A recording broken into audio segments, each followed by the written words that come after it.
có pin đi hết hành trình. Có vật cản tự động đi lên.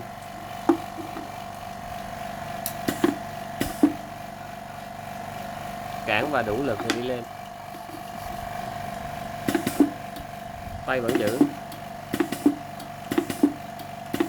Có dắt cắm cốc phía sau, có thể sử dụng cốc rời hoặc là bấm trên đây. Bật timer.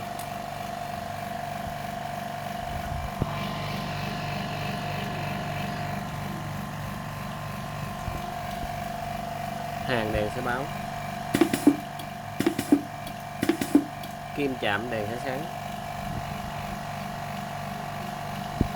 Đèn xanh báo timer gửi tín hiệu. Đèn đỏ báo đã hàng.